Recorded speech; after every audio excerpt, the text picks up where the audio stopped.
Imagine the not so sweet sounds of a beginner flautist testing their instrument or a violinist squeaking their way through a practice session. Lovely, right? I started playing flute in second grade, and something became clear immediately. Musicians warm up.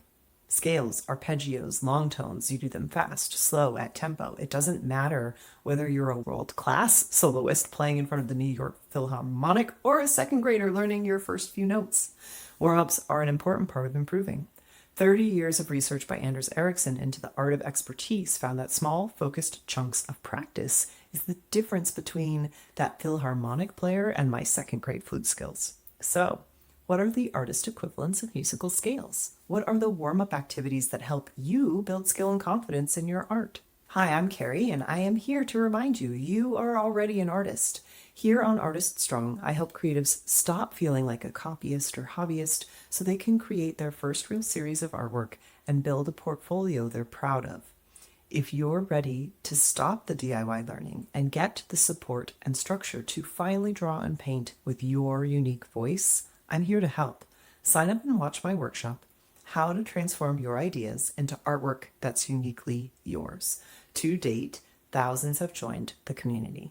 The workshop is completely free, and the link is in the description below. Today, I am sharing 3 powerful art warm-ups you can use before diving into your studio work. Commit to even 5 minutes of these before each studio session, and you'll start noticing a real shift in your drawing accuracy, observational skill, and confidence. But before I jump in, let me address the eye roll I know some of you are fighting right now. You've probably heard of these activities before, but maybe no one explained how to do them purposefully. Without the 2 key ingredients I'll discuss at the end of this article, these warm-ups can feel boring, tedious, or even pointless, and it's why so many artists never see results from them. Let's change that. Warm-up 1. Contour drawings. Contour drawing is the practice of looking at your reference and drawing only the edges without lifting your pen or pencil. There are 2 types. Blind contour. You only look at your subject, not your paper, while drawing the edges. It will be wonky, it will be weird, and that's the point. With a blind contour drawing, you do not look at your paper while you draw the outline edges of your image reference or the object you're studying. It can be in real life that you study something and make contour drawings, or from photo reference. Mine will be to the side, but I'll make sure it's on the screen for you. So I am not looking at my paper while I do this.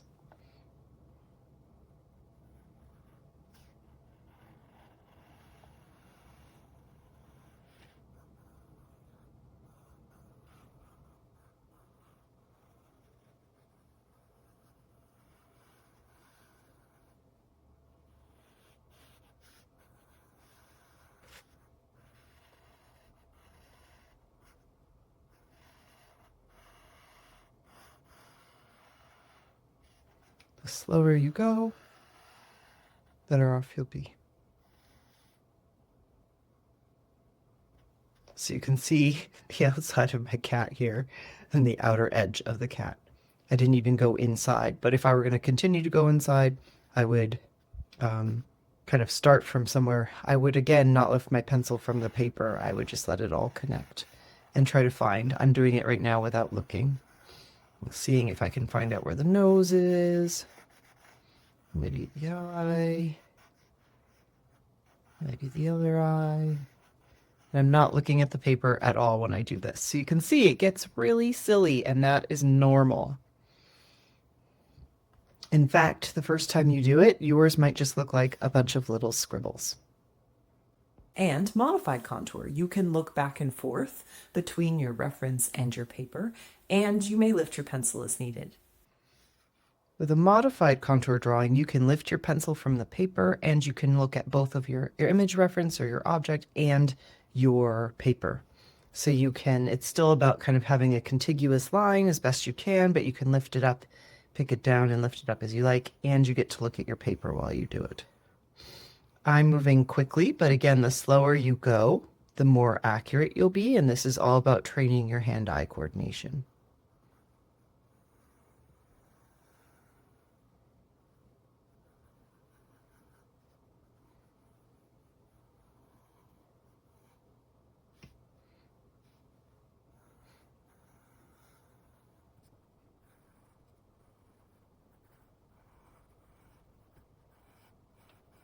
you could erase the image as well.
Why contours work. Contour drawings train some of the most fundamental skills artists need: hand eye coordination, dexterity, accurate observation, slowing down enough to actually see what's in front of you.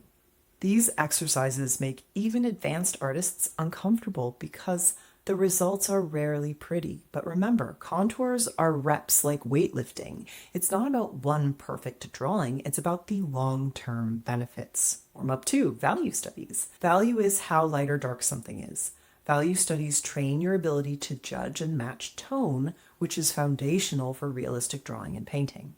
Some ways to warm up with values. Draw a simple black and white photo reference. Make small thumbnail sketches, breaking a composition into 3 to 5 value groups. Arrange colored objects and sketch them by value, not by hue.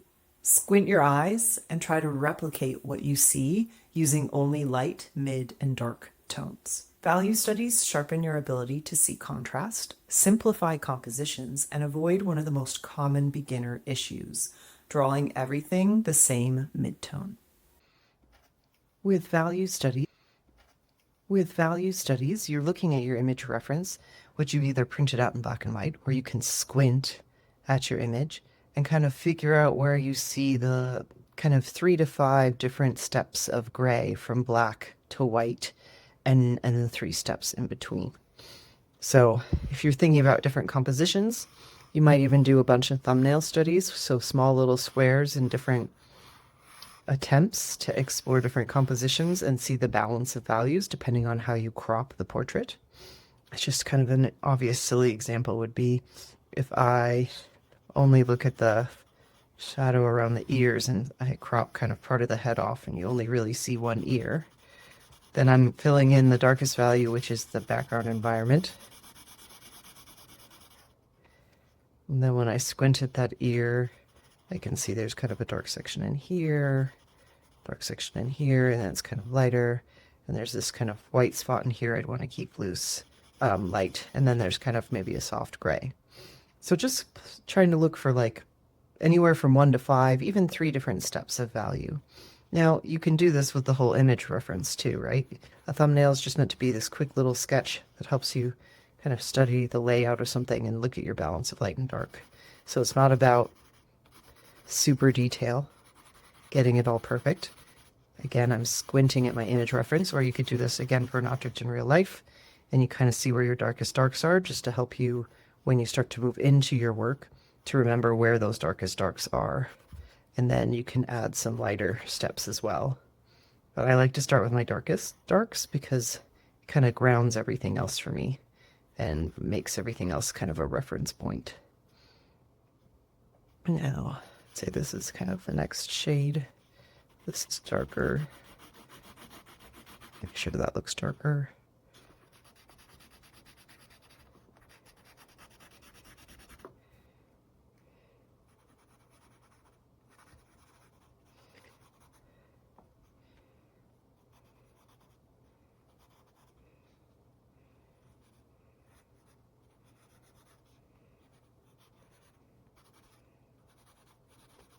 There we go.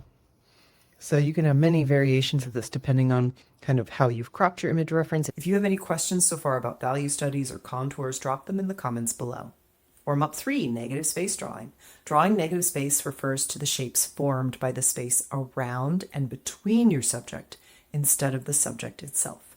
This warm up was a game changer for me. Negative space studies help you place objects accurately in a composition, catch proportion mistakes, improve overall drawing accuracy, see your subject in a new and more objective way. In the negative space study, you're looking at the space around your object of focus. So the positive space is your object, the negative space is the space around it, kind of the air surrounding the object you're observing. So it's a great way to help you place your composition and make sure, for example, if you're doing a portrait like of this cat, that it actually fits on the surface of your canvas or your paper without running out of space, because you're actually laying everything out before you get into a crazy amount of detail. Because so many times we'll start a piece and be like, oh, I've done a beautiful set of eyes. I'm like so proud of this. And then realize that we didn't leave enough space for the rest of the face. So if I'm drawing the space, sometimes I even divide it up. I'm just kind of drawing the shape around the cat here, kind of this space, right? And then I can look at the shape that's created from the top of the cat's head to the top of the edge of my paper. Make sure it's kind of similarly shaped. And then I can do the same for this right edge. And this image of the cat, if you want to work along with me or use it as a point of reference, since I've used it for a demo, you can use it. I have it linked below. Now, this is advanced. That's a very elementary description of negative space. Something I also like to do is look for shapes within the face of an animal or a person or an object and see how I can break down this positive space into smaller, more abstracted shapes, which essentially comes from my negative space studies. By looking at the shape around it, I can start looking at the object or image reference too, and start looking at the different shapes it creates, which you can see I've started to outline a bit here. So that helps me place my features.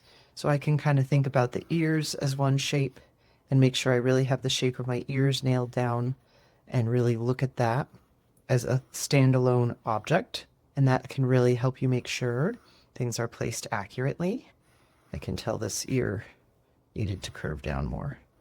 I'll go this way more, so I'd have to correct that a bit. The other thing I would look at are, I see this kitty has kind of a white highlight, which I also drew when I did the modified contours, just because it's a nice way to kind of place the eyes without immediately drawing the eyes. There's a bit of a highlight there that I can make sure I show, and it already shows me part of the eye. There's a white under this eye as well that I could maybe spend some time on.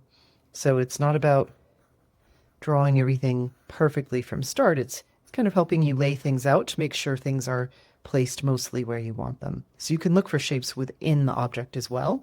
But if negative space is new to you, the most simple definition is it's the shapes created by the air kind of filling up and taking up space around your object. And if you can spend some time studying that, you're really going to improve your hand-eye formation and the accuracy of your work.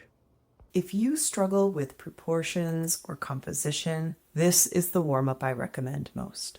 The 2 ingredients most artists miss. Here's where warm-ups go from meh to transformative. 1. Mindfulness and focus. Doing your warm-up while thinking about DoorDash or your to-do list won't do much for you. Skill building happens when you are present, observant, focused on the task at hand. I feel as if I talk about this endlessly, but research by Anders Ericsson confirms these qualities were shared across disciplines by those thriving in their respective fields. This included musicians, athletes, singers, and more. I highly recommend his book Peak and talk more about his research in this article. Your brain forms new synapses when you're paying attention. That's why even 5 to 15 minutes of intentional practice can create noticeable change. You are strengthening the connections of your mind. 2. Warm-ups that match your personal goals. Any warm-up can help you improve your skill, but warm-ups chosen with intention can accelerate your growth. For example, a student inside Artstrong Studio wanted to improve her portraits. Together, we crafted warm-ups specifically around measuring and comparing angles. Within weeks, she observed more accurately. That isn't to say it's been easy. Learning and refining our skills is hard and uncomfortable work, and sometimes it takes months for that learning to materialize. But that makes it even more important to choose warm-ups that support the type of art you want to create. Because when you finally see those results, it feels pretty amazing, and it helps buoy you through the next challenge you will inevitably face. Your 7-day warm-up plan. For the next 7 days, choose 1 or 2 warm-ups to practice. Contour drawings, value studies, negative space drawings. Use a small sketchbook you can carry anywhere. Keep it simple and short. The goal is consistency, not perfection. Keep it short and mindful. What warm-up will you start with today? Tell me in the comments below. Thank you so much for watching. As always, please like and subscribe to my work to never miss an episode, and tell me what you'd like to learn about next in the community tab. Your ideas determine the content I create. Remember, proudly call yourself an artist. Together we are Artist Strong.